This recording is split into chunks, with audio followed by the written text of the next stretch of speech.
Olá, galerinha! Aqui é a professora Stephanie e vou fazer para vocês a leitura do conteúdo de ciências.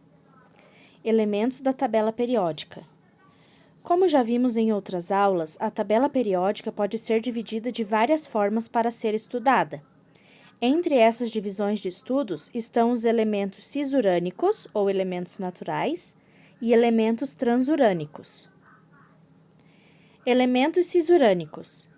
São todos os elementos cujo número atômico é inferior ao 92, ou seja, as que antecedem o urânio, sendo todos elementos naturais, encontrados na superfície terrestre, com exceção dos 4 seguintes, que são artificiais: tecnécio, 43, bromécio, 61, astato, 85, frâncio, 87. Observação: todos os outros elementos químicos cujo número atômico é menor que o 92 são naturais. Além disso, na natureza, existem quantidades ínfimas de isótopos do tecnécio e do astato. Como são sintetizados em quantidades muito maiores em laboratório, são considerados artificiais.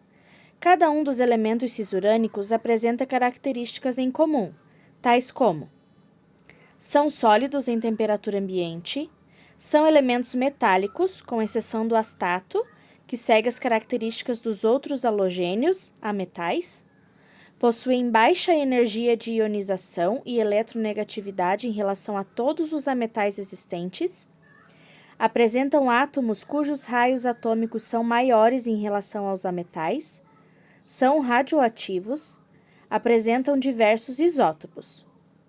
Em termos de aplicação prática, apenas 2 dos elementos cisurânicos apresentam usos importantes para o ser humano. São eles: bromécio, utilizado em ponteiros e marcadores de alguns relógios, na produção de baterias para equipamentos espaciais, em medidores de materiais muito finos e como emissor beta. E o tecnécio, utilizado como radiofármaco ou radiotraçador. Elementos transurânicos. Os elementos transurânicos são os elementos que possuem número atômico maior que o 92, ou seja, aqueles que vêm após o urânio na tabela periódica. Geralmente possuem vida curta e são instáveis, sendo elementos artificiais.